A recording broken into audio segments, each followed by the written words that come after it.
Hello my dear friends and students, welcome to English maths. हम लोग MTS English का 2022 का प्रीवियस पेपर सॉल्व कर रहे हैं और ये पेपर हुआ था 2 मई 2023 से लेकर के 20 जून 2023 के बीच में। ठीक है, थोड़ा थोड़ा बीच बीच में गैप भी था और 2 शिफ्ट में पेपर हुआ था। कुछ पेपर मई में हुए थे, कुछ पेपर जून में हुए थे। कुल मिलाकर के करीब 57 सेट हैं। मतलब मैंने टोटल गिने तो नहीं है, डाउनलोड हो गया है, पूरा पेपर बना रहे हैं, एक एक करके बनाते रहते हैं। टोटल को भी गिना नहीं है, पर यह है, मान लीजिए कि 57 के आसपास है, 57 ही हैं आई थिंक शायद। मतलब एक ऐसे ही रफली टोटल किया था तो 57 करीब आ रहे हैं। ठीक है, तो एक दिन में 3 सेट हुआ है और अभी मैं इसके पहले के 2 सेट करा चुका हूँ। जो 2 मई को 3 सेट हुए थे, एक सुबह वाला सेट था, एक दोपहर वाला था और एक शाम वाला है। तो ये शाम वाला है। ठीक है, ये कौन सा सेट है? 3:30 से 5 बजे वाला है। तो ये जहाँ पे शिफ्ट थ्रू लिखा हुआ है ये एक्चुअली गलत है। यहाँ पे क्या होगा? शिफ्ट 3 होगा। यहाँ पे जो लिखा है ना 3, तो हाँ वही यहाँ पे शिफ्ट 3 होना चाहिए। ठीक है ना, तो ये शिफ्ट 3 का पेपर है। वो मतलब उसको करेक्ट नहीं कर पाए तो बाकी सब बदल गया था। तो इसके पहले हम लोगों ने CGL के 40 सेट करे हैं, उसके बाद CHSL के भी 36 सेट किए हैं और इसका पहले जो 2021 वाला MTS का था उसके भी हमने 48 सेट किए हैं। तो जिन लोगों ने वो 48 देख लिए हैं तो वो अब इस पर शुरू हो जाओ, और जिन लोगों ने अभी ज्वाइन किया है हमारे साथ, जो अभी अभी आए हैं, तो जो इसके साथ MTS 2022 वाले के साथ शुरू किए हैं, तो फॉर देयर काइंड इन्फॉर्मेशन ये बता दूं कि 2021 के भी 48 सेट डिस्कस किए जा चुके हैं। तो आप लोग देख लीजिएगा, प्लेलिस्ट देख लीजिएगा, सारा का सारा मिल जाएगा और सबके साथ में उनकी PDF भी लगी हुई है और आज वाले वीडियो के साथ भी इसकी PDF लगी हुई है। आप लोग PDF जाइए, डिस्क्रिप्शन बॉक्स में जाइए और PDF डाउनलोड कर लीजिए, और चाहे तो आप उसका हमारे टेलीग्राम चैनल के साथ जुड़ जाइए, डेली मिलती ही रहेगी। तो आपको डिस्कशन के पहले ही थोड़े मिल जाया करेगी, तो आप उसको डिस्कस पहले सॉल्व कर लिया करिएगा, उसके बाद हम लोग डिस्कस करेंगे। ठीक है, तो चलिए शुरू करते हैं आज हम लोग अपना डिस्कशन। जिन लोगों ने पहले वाले नहीं देखे हैं उनको देख लीजिए, जो आज शुरू कर रहे हैं वो भी पहले वाले देख लीजिए, और जो कंटिन्यू हमारे साथ लगे हुए हैं वो तो कर ही चुके होंगे। तो चलिए स्टार्ट करते हैं। और आज का पहला क्वेश्चन जो आपकी स्क्रीन पर है वो आपका ये रहा क्वेश्चन, और इसमें जो क्वेश्चन आया था वो सबसे पहले ही इडियम आ गया। तो देखो इडियम में क्या कह रहे हैं? Beat about the bush. तो बीट अबाउट द बुश मतलब what do you mean by beat about the bush? तो बीट अबाउट द बुश मतलब होता है ना, जैसे किसी से कोई चीज़ पूछिए आप, तो वो मुद्दे पर ना आकर के इधर उधर की घुमा फिरा के गोल मटोल बातें करता है। तो बीट अबाउट मतलब बुश का मतलब हुआ not come to the point, not come to the topic. आप सब्जेक्ट पे नहीं आ रहे हैं और इधर की उधर की दुनिया भर की घुमा फिरा के बता रहे हैं। तो देखो ये लिखा है कि प्ले ट्रिक्स विद समवन, तो ये किसी के साथ ट्रिक करना नहीं होगा बल्कि अवॉइड टॉकिंग। ठीक है, avoid talking about the main topic. आप मेन टॉपिक पर नहीं आ रहे हैं, इधर उधर घुमा फिरा के बात कर रहे हैं, यही होता है बीट अबाउट द बुश। तो आंसर आपका कौन सा हो गया? 2 वाला हो गया। अब और आगे चलो बता देते हैं। Divide something into many parts, कई पार्ट्स में किसी चीज़ को डिवाइड करना भी नहीं होगा। टू प्लान एन एम्बुश, ये भी नहीं होगा। एम्बुश मतलब क्या होता है? घात लगाकर हमला करना, तो ये भी नहीं होगा, मतलब होगा आपका 2 वाला ही। नेक्स्ट वाले पे आ जाओ भाई। देखो क्वेश्चन नंबर आज का कौन सा? आपका क्वेश्चन नंबर 2। तो देखो 2 में क्या कह रहे हैं, ये खाली जगह है। तो देखो क्या लिखा? It's dash for someone to buy a product that contains no sugar. It is dash for someone. तो अब यहाँ क्या होगा? किसी चीज़ के लिए, किसी भी व्यक्ति के लिए आसान या कठिन होगा क्या करना? खरीदना ऐसा प्रोडक्ट जो कंटेन्स नो शुगर, जिसमें शुगर ना हो। तो विदाउट शुगर या शुगर फ्री कंटेंट या शुगर फ्री प्रोडक्ट खरीदना किसी भी आदमी के लिए अब 2 चीज़ हो सकती है ना, या तो आसान होगा या तो डिफ़िकल्ट होगा। ठीक है, तो अब यहाँ क्या करोगे? इट इज़ के साथ यहाँ हमें एडजेक्टिव लगाना पड़ेगा। डिफ़िकल्ट का कोई ऑप्शन यहाँ पे दिया नहीं है, सारे के सारे ईजी वाले हैं। तो यहाँ दिया है ईजीएस्ट। तो ईजीएस्ट ऐसे तो लगेगा नहीं, ईजीएस्ट के पहले द लगना चाहिए, तो द ईजीएस्ट होता है, ये तो हो जाए, ये तो होगा नहीं। अच्छा ईजियर हो सकता है। अच्छा मोस्ट मतलब सबसे अच्छा कौन होगा? अगर ईजी लिखा हो तो ज़्यादा अच्छा होगा। और ईजियर तो मिल गया, लेकिन ये ईज लिखा है, जिसकी हमें तलाश थी वो नहीं मिला, कोई और मिल गया। ठीक है, तो ये ईज जो होती है ना वो वर्ब है, तो ये यहाँ लग नहीं पाएगा। इट इज़ ईज नहीं होगा, इट इज़ ईजी होगा। ईज कब लगता? जब वो वर्ब की तरह लगाना होता, हमें एडजेक्टिव लगाना है। अच्छा ये इजीली दिया हुआ है, मतलब इजी के ही तमाम फॉर्म दे दिए, इजी को नहीं दिया है। ये होगा एडवर्ब, काम करने का ढंग होगा। तो अगर हम काम करने का तरीका बता रहे होते तो ईजिली लगाते, अब यहाँ ईजिली भी लगेगा नहीं। देखो ग्रामेटिकली ये दोनों भी गलत हो गए और ईजीएस्ट भी गलत हो गया, उसके पहले दा लगना चाहिए था, सुपरलेटिव डिग्री है। हमें पॉजिटिव डिग्री में ईजी ढूंढ रहे थे, मिला नहीं, तो फिर वो नहीं मिला, तो फिर ईजियर वाला लगा दो आप, यही वाला लगेगा, ठीक है। It is easier for someone to buy a product that contains no sugar, ठीक है। अच्छा होता इट इज ईजी लिखा होता तो, हालांकि ईजियर में भी कोई दिक्कत नहीं है। आगे आ जाओ, कंपेरिजन नहीं किया जा रहा है फिर भी ये लग जाएगा। आगे आ जाओ क्वेश्चन नंबर 3 में। 3 क्या करें, इनकरेक्टली स्पेल्ड वर्ड, ऐसा बताओ वर्ड इसमें जो जिसकी स्पेलिंग गलत हो। तो लास्टली की तो स्पेलिंग गलत मुझे लग नहीं रही है, तो ये तो ठीक है। अगर ठीक है तो आंसर नहीं होगा। बोल्डली भी सही है, इसका भी आंसर ये नहीं होगा, ठीक है ना। मीनिंग तो बताने की जरूरत नहीं, लास्टली बोल्डली तो समझ ही रहे हो। हैप्पीली अभी इसकी मीनिंग थोड़ी ना बतानी पड़ेगी आपको। तो हैप्पीली की स्पेलिंग गलत हो गई। हैप्पीली में देखो क्या होता है, HAPPY होता है, ठीक। जब इसको एडवर्ब बनाने लगोगे तो ये Y हटेगा, Y की जगह I हो जाएगा और LY हो जाएगा। तो L डबल लगाने की कोई ज़रूरत नहीं है, पहले से कोई L होता तो डबल हो जाता, पहले से L है नहीं तो हैप्पीली में सिंगल LY हो। ये हो गया आपका आंसर 3 वाला। और बेयरली भी एकदम से करेक्ट है, तो ये आंसर नहीं हो सकता। तो आपका आंसर कौन सा होगा, 3rd वाला। हैप्पीली की स्पेलिंग गलत थी, उसमें HAPPY सिंगल LY होना चाहिए था, जो कि डबल L लगी हुई है। अब आते हैं आपके अगले क्वेश्चन पर, क्वेश्चन नंबर 4 में। तो question number 4 once more filler का क्वेश्चन है।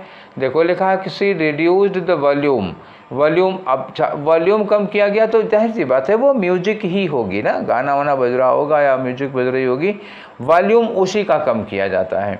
तो सी रिड्यूस्ड द वॉल्यूम, वॉल्यूम उसने कम किया, क्यों कम किया, because the dash music was becoming too much for her, मतलब डैश म्यूजिक उसके लिए अब बर्दाश्त के बाहर हुई जा रही थी। मतलब टू मच होना मतलब बर्दाश्त के बाहर होना।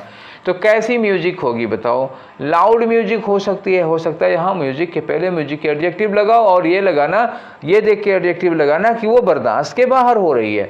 तो बर्दाश्त के बाहर होने का लिए हम ये लगा सकते हैं कि लाउड म्यूजिक होगी, या तो ये लगा होगा। हार्श म्यूजिक होगी, सुनने में बहुत ख़राब लग रही होगी, कर्कश लग रही होती है। हालांकि हार्श म्यूजिक दोनों गलत हो जाएगा। कोई चीज़ म्यूजिक होगी, म्यूजिक हार्श हो ही नहीं सकती, म्यूजिक मेलोडियस ही होती है, तो ये तो फिर खराब लगेगा, ये लगेगा। हाँ लाउड हो सकता है, लो होगा तो कहें इतनी दिक्कत क्यों होगी। चलो आते हैं, देखते हैं यहाँ पे। कम्पिटेंट का मतलब होता है, कम्पिटेंट मतलब योग्य होगा, सक्षम होगा, एबल होगा, ठीक है ना। तो म्यूजिक कम्पिटेंट तो होती नहीं है, तो ये इसको रहने दो। कांस्टेंट म्यूजिक मतलब लगातार कंटिन्यूअस बज रही होगी, 2-3 घंटे से बज रही होगी तो उनका सर दर्द होने लगा होगा। तो कंस्टेंट म्यूजिक, इसकी पॉसिबिलिटी का मतलब लग रहा है कि यही होगा। कंसीड का मतलब क्या होता है, एक्सेप्ट करना, ये वर्ब है, तो ये वर्ब भाई हो ही नहीं सकती यहाँ पे ना, क्योंकि म्यूजिक देखो यहाँ दा लगा हुआ है, ठीक है। दिखाऊँ मैं फिर से, देखो यहाँ पे म्यूजिक नाउन है, यहाँ दा लगा हुआ है, तो अब हमें बीच में एडजेक्टिव के सिवा और कोई चांस नहीं है। तो कम्पिटेंट एडजेक्टिव था पर ये लग नहीं पाएगा। कंस्टेंट एडजेक्टिव है, लग सकता है। कंसीड जो है ये वर्ब है, तो ये लग नहीं सकती, वैसे भी एक्सेप्ट करने के लिए आती है। और कंटेंट मतलब सेटिस्फाई, संतुष्ट। तो म्यूजिक संतुष्ट नहीं होती, कोई पर्सन संतुष्ट होता है तो कंटेंट भी नहीं लगेगा, वही होगा कांस्टेंट म्यूजिक, ठीक है ना। सब कान से शुरू थे तो इसका मतलब कंफ्यूज करने के लिए दिया था इन्होंने, कंस्टेंट, कंसीड, कंटेंट, कभी तो कुछ ना कुछ तो गड़बड़ करोगे। तो कंस्टेंट होगा, लगातार म्यूजिक से वो ऊब गई थी, उनके बर्दाश्त के बाहर हो रहा था, इसलिए उन्होंने वॉल्यूम को कम कर दिया। आपका आंसर हो गया 2 वाला। अब आ जाओ अपने क्वेश्चन नंबर 5 में। क्वेश्चन नंबर 5 क्या कह रहे हैं, तो इसको सब्सटीट्यूट करना। एक लाइन दी हुई है, इसके बदले में एक वर्ड यूज करो, the art of cutting James. तो ये सुना होगा ना, पत्थर तराशने या हीरा तराशने का काम होता है, जहाँ पे ज्वेलरी मार्केट होती है, जिसे सूरत वूरत में ये काम बहुत होता है। तो वहाँ मतलब स्टोन कटिंग का काम होता है, लोग मशीन से स्टोन कट करते हैं, उसमें से हीरे वगैरह निकलते हैं, तो उसी को कहते हैं। उस काम को लैपिडरी कहते हैं। क्या कहते हैं, लैपिडरी। पत्थर तराशने का काम या पत्थर को कटिंग करने का काम, जेम्स वगैरह मतलब उनको तराशने का काम होता है। यहाँ कटिंग तराशने के लिए लिखा हुआ है, तो उसको लैपिडरी कहा जाता है। तो आंसर तो आपका हो गया। बाकियों को जानना चाहो, माइनिंग मतलब क्या होता है, खदान में काम करना, जैसे कोयले की खदान है या तमाम तो खदानें होती हैं, सोने चांदी की खदान है, तो खदान में जो काम होता है उसको खदान खोद के निकालना, ज़मीन के नीचे से खान में से खोद के निकालना, उसको माइनिंग कहा जाता है। लेपिडरी आज जान गया, ज्वेलरी पता ही है यार, गहने आभूषण होते हैं। फिलाटली ये काफ़ी इंपॉर्टेंट है। फिलाटली क्या होता है? फिलाटली होता है डाक टिकट इकट्ठा करना। फिलाटरर कौन होता है? फिलाटलिस्ट कौन होता है? डाक टिकट। कुछ लोगों को होता है ना तरह तरह के पुराने नए टाइप के डाक टिकटों को इकट्ठा किया करते हैं, तो वो डाक टिकट इकट्ठा करने का शौक होता है, फिलाटली कहते हैं उसको। फिलहाल आपका आंसर 2 वाला होगा। आगे आ जाओ क्वेश्चन नंबर 6 में। ये देखिए यार क्या कह रहे हैं, देखो यहाँ पे अपोजिट वर्ड पूछ रहे हैं। किसका अपोजिट वर्ड? ये वर्ड दिया हुआ है अब्रिज। अब्रिज का मतलब क्या होता है? पहले देखो, सपोज करो कि ये एक नदी है, ठीक है, ये नदी है, ठीक है, ये नदी है और आप इस पार हैं, हम इस पार हैं, तो नदी के एक आदमी उस पार, एक आदमी नदी के उस पार, तो मतलब समझो तो कितनी दूरी है? बहुत दूरी है नदी के इस पार से उस पार। अगर इसी नदी पर एक ब्रिज बना दिया जाए तो क्या होता है? ये आदमी दोनों बहुत जल्दी एक दूसरे से मिल लेंगे। तो मतलब ब्रिज का मतलब क्या होता है? नदी पर पुल बना देना, और नदी पर पुल बनाने का मतलब होता है दूरी को कम कर देना। चौड़ाई नहीं कम होती है, लेकिन अब वो दूरी जल्दी तय हो जाएगी। पहले नदी पार करने में आपको जहाँ आधा घंटा लगता, वहाँ आप ये पुल से अब 2 मिनट में पार हो जाएंगे, ठीक है ना। तो अब्रिज मतलब होता है डिस्टेंस को कम करना। अब आ जाओ, यहाँ पे जो वर्ड दिए हुए हैं उनमें से देखो क्या दिया हुआ है। एक वर्ड दिया है सिंकोपेट। सिंकोपेट का मतलब होता है संकुचित हो जाना। संकुचित हो जाने का मतलब जैसे कोई चीज़ इतनी बड़ी है वो छोटी होके क्या हो जाए? छोटी होके इतनी बड़ी हो जाए, तो ये क्या होता है? संकुचित हो जाना, छोटा हो जाना, श्रिंक कर जाना। टेपर क्या होता है? ढाल टाइप का होता है। जैसे मान लीजिए एक आप मोमबत्ती है, ये कोई चीज़, ये क्या होता है? सीधा, और ये ऐसे ना जाके क्या हो? ऐसे हो, थोड़ा सा टेपर होगा, थोड़ा सा झुका हुआ होगा। फोर्टिफाई क्या होता है? फोर्ट मतलब किला होता है, तो फोर्टिफाई करने का मतलब होता है किलेबंदी करना, मजबूती देना किसी चीज़ को। तो फिलहाल इनमें से कोई भी ऑप्शन लगा नहीं। इलोंगेट, इलोंगेट में देखो क्या लगा हुआ है? लॉन्ग लिखा है। लॉन्ग मतलब लंबा, और इलोंगेट मतलब क्या होता है? किसी चीज़ को लंबा कर देना। जो कोई चीज़ छोटी सी है उसको, जैसे मान लो कोई चीज़ इतनी बड़ी है, इसको क्या कर दिया? इतना खींच दिया, तो ये क्या होगा? इलोंगेट कर दिया, लंबा कर दिया। अच्छा, अब्रिज का मतलब क्या होता है? दूरी कम करना। अब फिर से आ जाऊँ, मैं इसको मिटा रहा। एवरेज का मतलब क्या होता है? 2 जगहों के बीच की दूरी को कम कर देना, दूरी कम करना। और इलांगेट का मतलब क्या होता है? कोई चीज़ इतनी बड़ी है तो इसको थोड़ा सा इधर उधर खींच के फैला देना, तो लंबा करना। एवरेज मतलब छोटा करना, इलांगेट मतलब लंबा करना। तो ये रहा आपका एंटोनिम जिसकी आपको तलाश थी, ठीक है। तो आओ अपने क्वेश्चन नंबर 7 पे। 7 में क्या कह रहे हैं कि आपको अंडरलाइन वर्ड का क्या बताना है? साइनोनिम। और अंडरलाइन वर्ड कौन सा है? एबिलिटी। अंडरलाइन किया है, पढ़ के देखो सेंटेंस को। लिखा है कि यू आर मैड, तुम पागल थे। किस बात के लिए? एट मी, मुझ पर। अच्छा, तो for having the same ability as you, ठीक है ना। तो इन्होंने कहा you are mad at me for having the same ability as you. तो जो वही मतलब जो एबिलिटी, जो मेरे अंदर एबिलिटी थी, वो अपने अंदर पाने के लिए आप क्या थे? मतलब इस बात को लेकर के तुम्हारे अंदर जो एबिलिटी है वही मेरे अंदर भी एबिलिटी है, दोनों की एबिलिटी सेम है, तो तुम क्या हो गए थे? मतलब ये देख करके तुम पागल हो गए थे। दोनों में गुण, दोनों में क्षमता, दोनों की स्किल एक जैसी कैसे हो सकती है? तो साइनोनिम में एबिलिटी का मतलब क्या होगा? देखो यहाँ फ्लेक्सिबिलिटी है, तो फ्लेक्सिबिलिटी मतलब होता है लचीलापन, स्वभाव में लचीलापन, या कोई धातु होती है तो उसमें भी लचीलापन, तो ये तो लग नहीं पाएगा एबिलिटी के बगल में। स्किल, स्किल मतलब क्या होता है? कुशलता, आपकी कोई कार्य करने की क्षमता, योग्यता। तो हाँ, स्किल तो हो सकती है एबिलिटी का साइनोनिम, ठीक है। तो चलो इन्हें ले लेते हैं। फीचर का मतलब विशेषता होती है, करेक्टरिस्टिक होगी, तो ये एबिलिटी के बदले में करेक्टरिस्टिक तो नहीं आएगी। और इनएफिशिएंसी अपोजिट हो जाएगा, ये क्या होगा? उसका अपोजिट, एंटोनियम हो जाएगा। इनएफिशिएंसी मतलब होता है अकुशलता, अयोग्यता, आप में ये काम करने की क्षमता की कमी है, तो इनएफिशिएंसी हो जाएगा। और स्किल क्या हो जाता है? वो क्षमता है, वो कुशलता है, वो योग्यता है।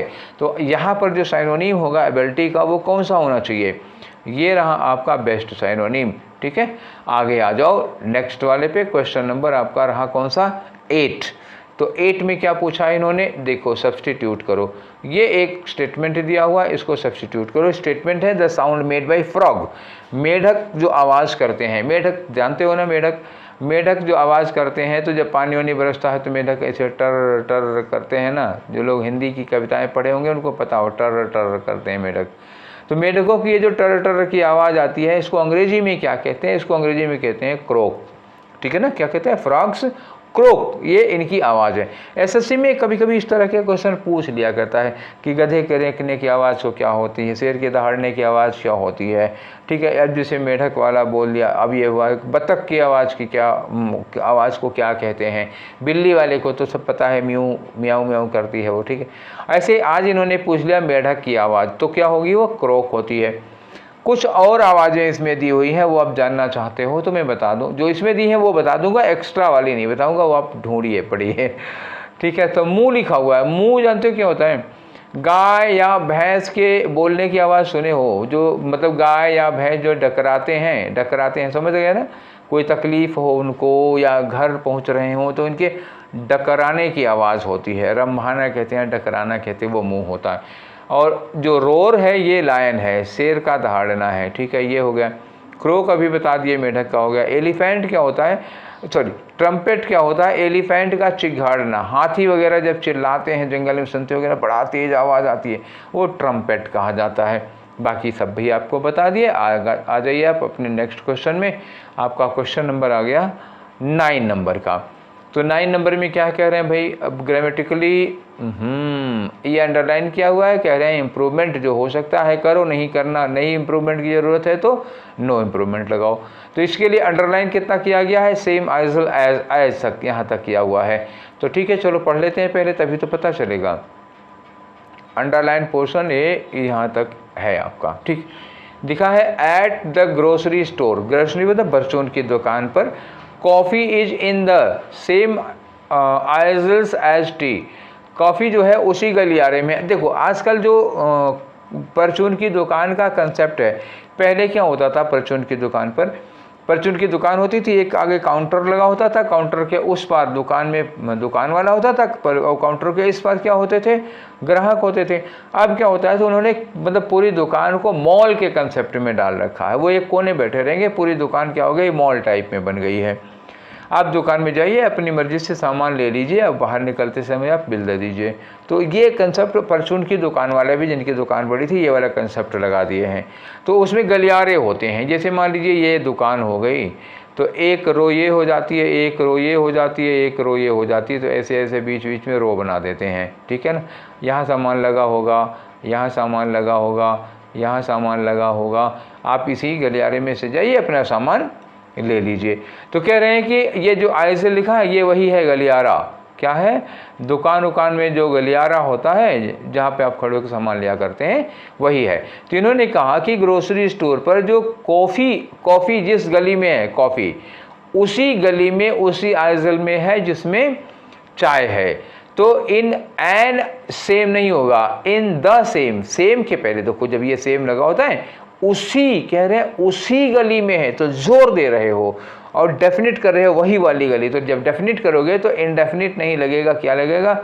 डेफिनिट वाला लगेगा। ठीक है, तो देखो आ तो नहीं, जब ये एन था वो तो सेम के पहले लगा हुआ था, कंसोनेंट के पहले वैसे भी एन नहीं लगता, लेकिन यहाँ सेम के पहले क्या किया इन्होंने? आ लगा दिया। वो तब भी नहीं होगा, क्योंकि सेम के पहले आ एन लगना ही नहीं है, दा लगना है ना।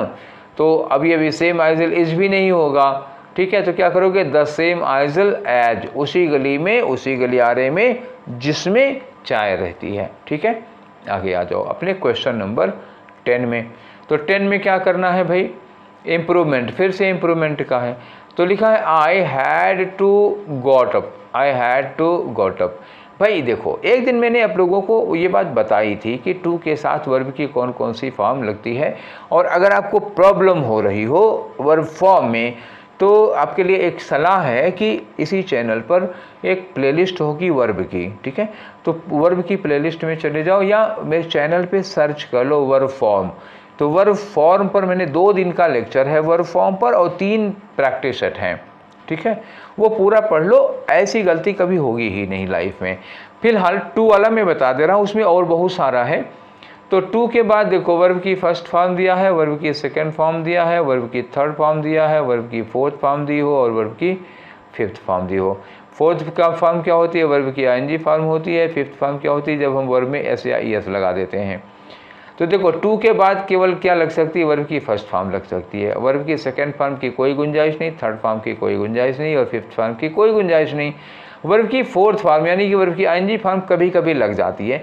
कुछ ऐसे एक्सप्रेशंस होते हैं जैसे अकस्टम्ड टू लिखा हुआ है, ठीक है, और accustomed to with a view to और इन एडिशन टू और विद रिगार्ड टू, ठीक है, when it comes to, addicted to, accustomed to, इस तरह के जब एक्सप्रेशन आ जाते हैं तब टू के बाद वर्ब की आईएनजी फॉर्म लग जाती है। अदरवाइज मतलब ये कितना लगता है, 1% केस में ये लगती है और टू के साथ वर्ब की फर्स्ट फॉर्म 99% केसेज में लगती है। फॉर फर्दर डिटेल आप वो वीडियो देख लीजिए, अभी मैं यहाँ इतना बता पाऊँगा। तो यहाँ पे जो एरर फंस रही है वो कौन सी आ रही है कि ये लिखा हैड टू, ठीक है, हैड लगा, हैड के बाद टू लगा। अब हैड टू के बाद हमें वर्ब की फर्स्ट फॉर्म चाहिए, तो जो गॉट लिखा है उसकी जगह पे क्या होगा, गेट होगा, और कुछ दिक्कत नहीं है। तो हैड टू गेट अप लगाना है, ठीक है ना। तो ये हैज़, देखो भाई दे एक गड़बड़ी देखो ना, यहाँ आई लगा हुआ है, आई के लिए हम हैज़ तो लगेंगे नहीं ना, हैव लगेगा।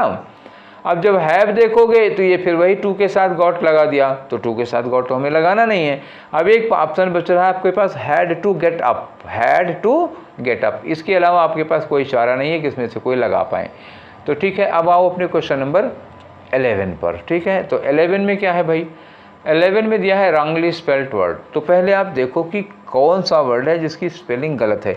इसके पहले वाले भी स्पेलिंग में यही क्वेश्चन था रॉन्गली स्पेल्ड का, ठीक है ना, करेक्टली स्पेल्ड का वर्ड नहीं है। तो रॉन्गली स्पेल्ड में देखो डेकोरस है, तो डेकोर करना मतलब सजाना होता है, डेकोरस मतलब बहुत ही सजा हुआ, बहुत ही डेकोरेटेड हो जाएगा। तो स्पेलिंग सही है, इसका मतलब ये आंसर नहीं हो सकता। और डेक्लिविटी दिया हुआ है, तो देखो डेक्लिविटी का क्या मतलब होता है, डेक्लिविटी ऐसे होता है जैसे मान लो ये आपका मतलब एक ऐसे कोई चीज़ पहाड़ टाइप की हुई, ठीक है, ये पहाड़ हो गई मान लो, तो जब ऊपर से आप ये उतर रहे होगे तो इसको क्या कहते हो, ढलान कहते हो, यही है डेक्लिविटी, ढलान होती है। तो फिलहाल स्पेलिंग इसकी भी एकदम करेक्ट है, स्पेलिंग करेक्ट होने का मतलब ये आंसर आपका नहीं हो सकता। अब आई बात कॉपियस की, ठीक है, मैं ज़रा इसको डिलीट कर दूँ, अब आ जाओ, कॉपियस है। तो कॉपियस की जो स्पेलिंग होती है ना, COPIOUS होती है कॉपियस, ठीक है ना, समझ गए।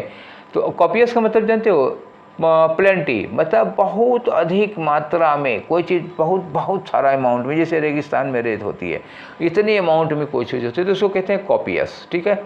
तो स्पेलिंग इसकी गलत थी, यानी कि आंसर यही वाला होगा। कॉस्मोपॉलिटन किसको कहते हैं, विश्व प्रेमी, मतलब एक ऐसा व्यक्ति जो पूरे विश्व को अपना परिवार मानता है, मतलब उसमें जो नैरो माइंडेडनेस होती है अपने देश को लेकर के या अपने धर्म को लेकर के, ऐसा कुछ नहीं होता। ये आदमी क्या होता है, कॉस्मोपॉलिटन, वसुधैव कुटुंबकम, वर्ल्ड इज़ अ फैमिली, पूरा विश्व एक परिवार है, तो वो कॉस्मोपॉलिटन लोग होते हैं। अब आओ अपने क्वेश्चन नंबर 12 में भाई, देखिए 12 में क्या कह रहे हैं, नो एरर पूछ रहे हैं। तो पढ़ के देखो क्या दिया है इन्होंने कि factoring is of course different from, तो फैक्टरिंग जो है वो क्या होता है, different from and superior than bill discounting, ठीक है।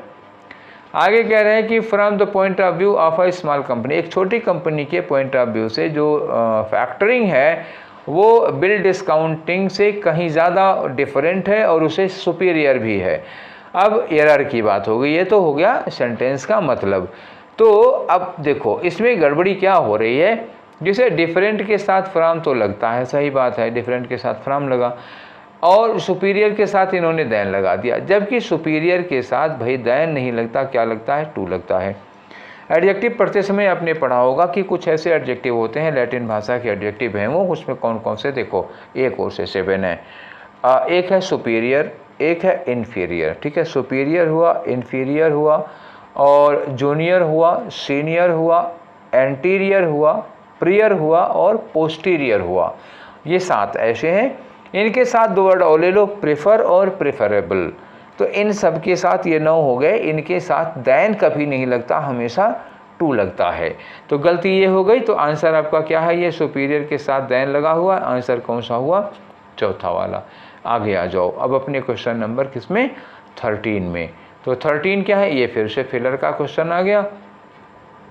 क्वेश्चन क्या दिया है कि द लास्ट मैन स्टैंडिंग, जो आखिर में स्टैंड आदमी खड़ा है, सबसे लास्ट में जो आदमी खड़ा है, was dash a fully paid vacation to Las Vegas. Las Vegas एक जगह का नाम है, बड़ा खूबसूरत जगह है, जैसे इंडिया में कश्मीर है वैसे वहाँ लोग घूमने उमने के लिए जाते हैं, लास वेगास।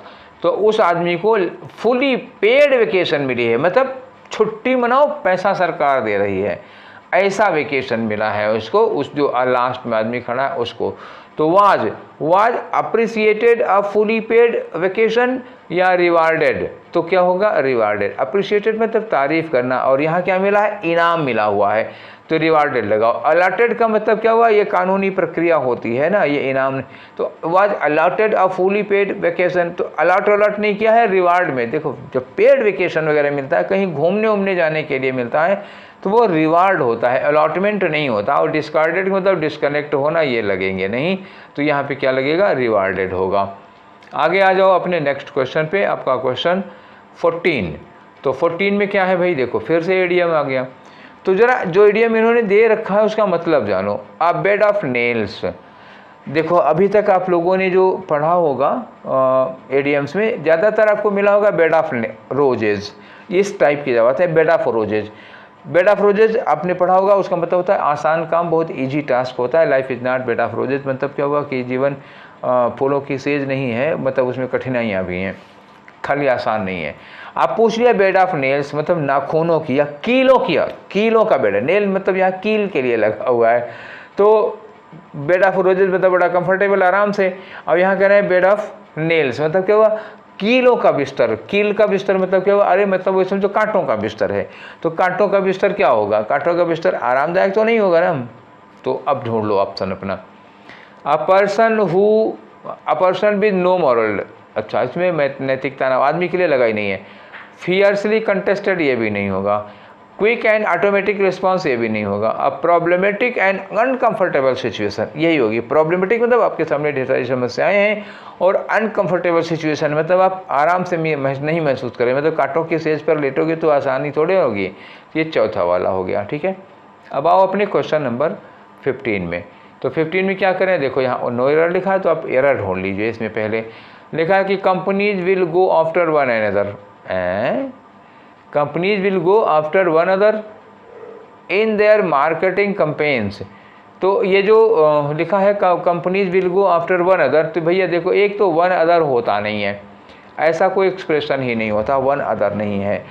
अब इसके लिए दो एक्सप्रेशन होते हैं, एक होता है ईच अदर।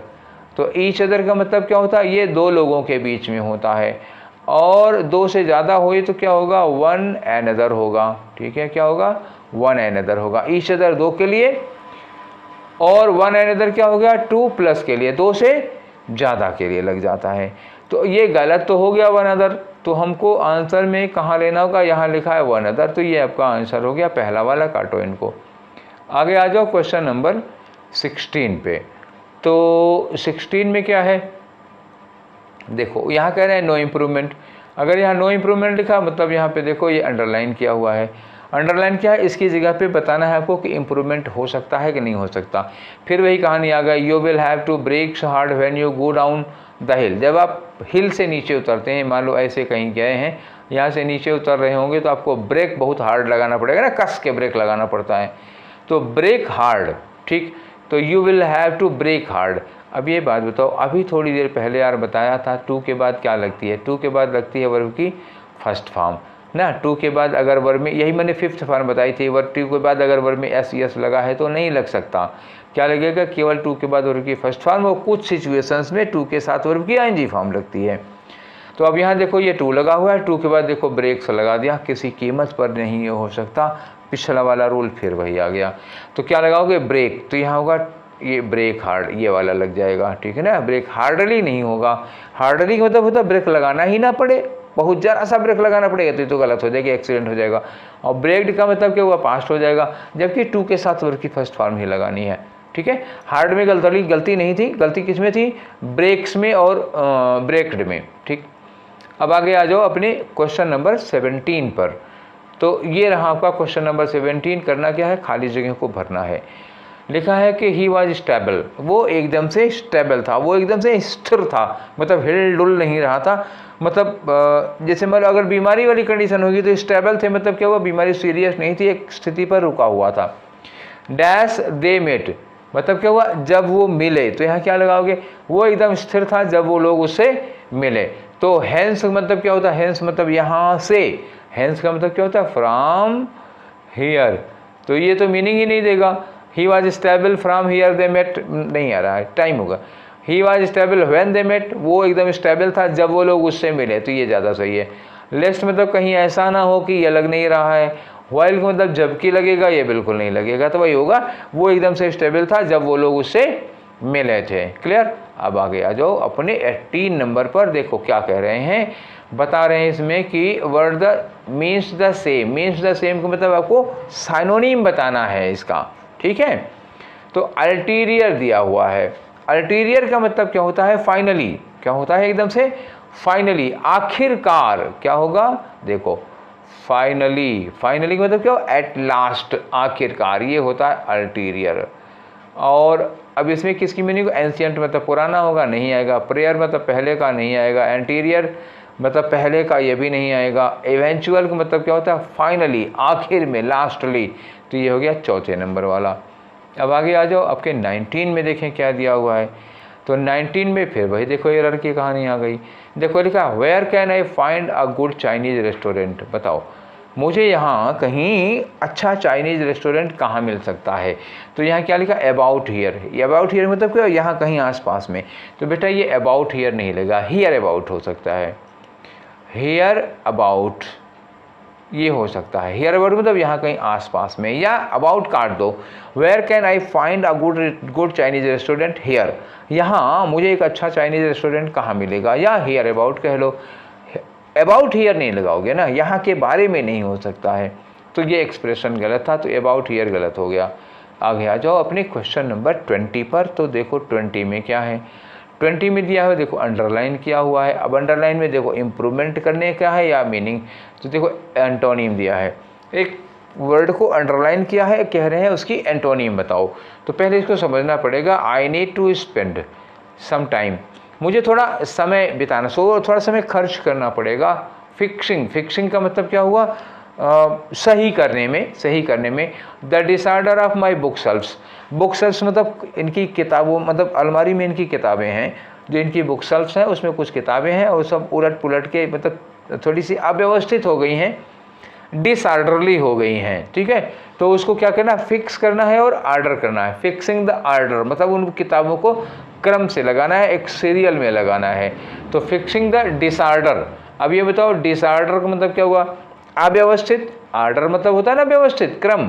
अब डिसऑर्डर का मतलब क्या, अव्यवस्थित, ठीक है, अव्यवस्थित हुआ।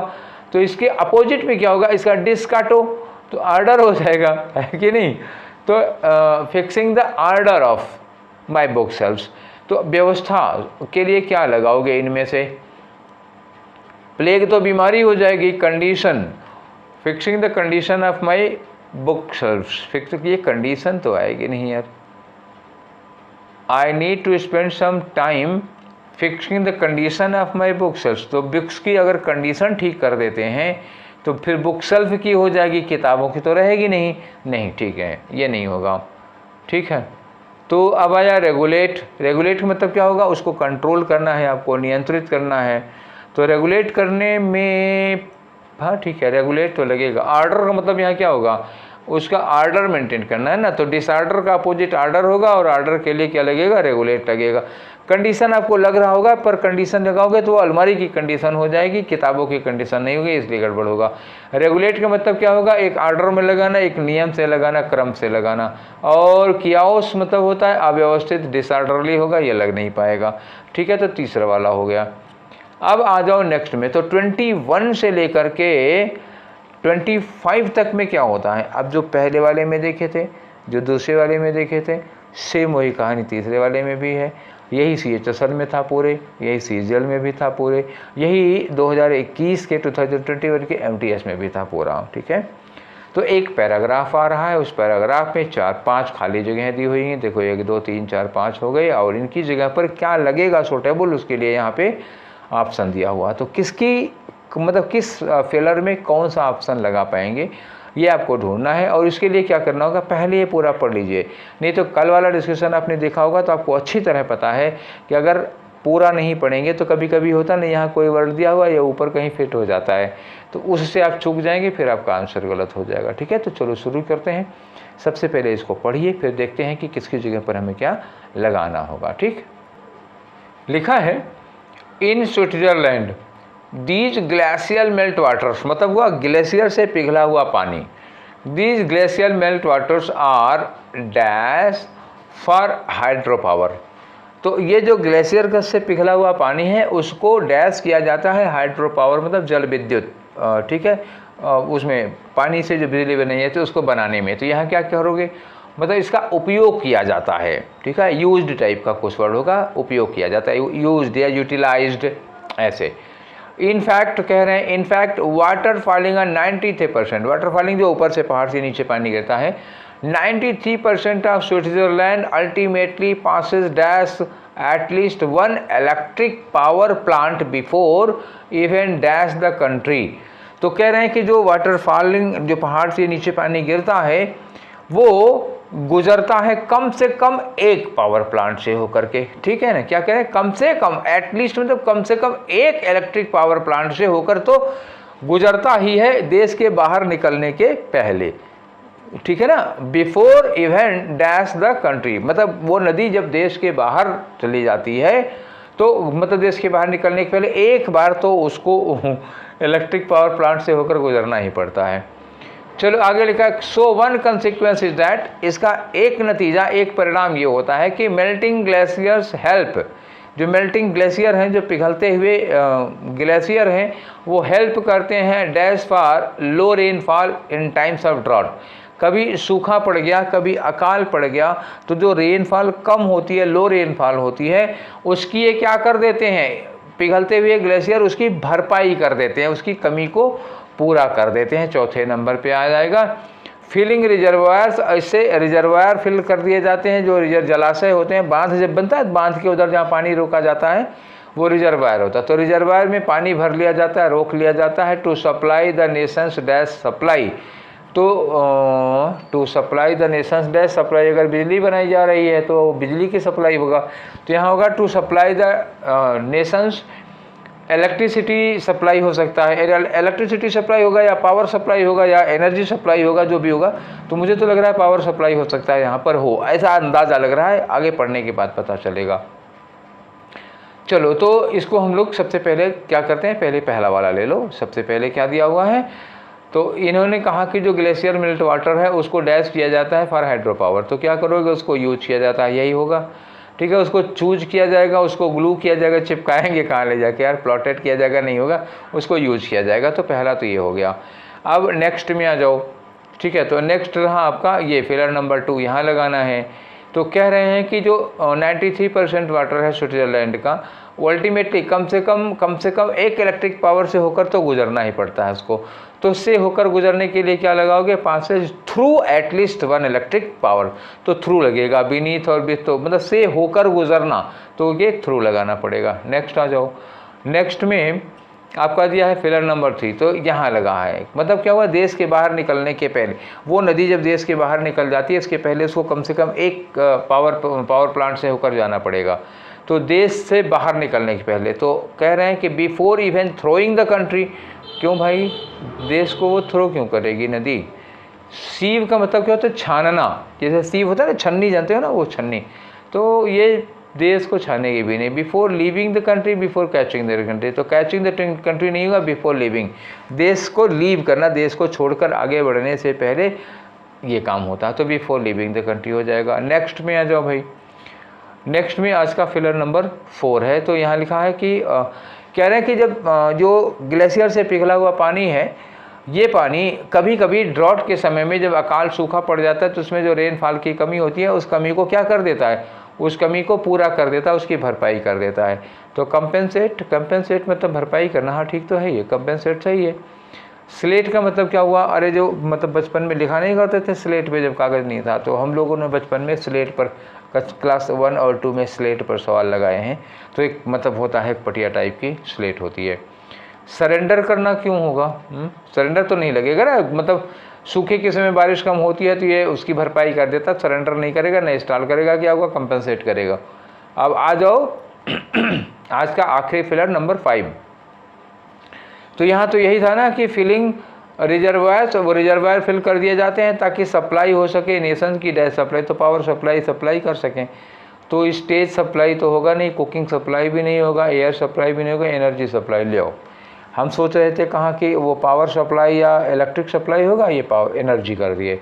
तो पावर सप्लाई काम ये भी कर जाएगा हमारा, एनर्जी सप्लाई की ज़रूरतों को भी वो पूरा करता है, ठीक है। तो MTS के भी हम लोग कितने कर लिए, 3 सेट कर लिए, और ईच सेट में कितने थे, 25 क्वेश्चन, मतलब 75 क्वेश्चन हम लोग लगा चुके हैं किसके, MTS के। क्लियर। अब हम लोग ये 2 मई का पेपर हम लोग लगा चुके, अब कल होगा 3 मई का पेपर, फिर 4 मई का पेपर, उसके बाद 2-3 दिन का गैप था, फिर 8 मई को पेपर था, ठीक है। तो 2 मई आज ख़त्म हो चुका है, कल हम लोग 3 मई का पेपर करेंगे, तो 3 दिन चलेगा, 3 मई के तीनों शिफ्ट लेकर के, ठीक है। तो ऐसे एक एक करके हम आपको कराते रहेंगे, और आप लोग लगे रहिए, हमारे साथ जुटे रहिए, अपनी तैयारी करते रहिए, अपनी पढ़ाई भी करते रहिए, एक प्रीवियस पेपर लगाते रहिए और एक मॉक टेस्ट देते रहिए लगातार। मॉक टेस्ट जिनका अभी पेपर है MTS वाला, जो CGL या CHSL नहीं दे रहे हैं, वो लोग भी भैया लग जाओ MTS वाले में ही, और एकदम से मतलब मॉक, मैं 2 चीज़ बताऊँ, मॉक और ये प्रीवियस पेपर वो लगाते रहो, और सबकी लगाते रहना, ये नहीं कि केवल अंग्रेजी के लगाते रहो, दोनों की लगा, 3-4 सब्जेक्ट की लगाते रहो, ठीक है।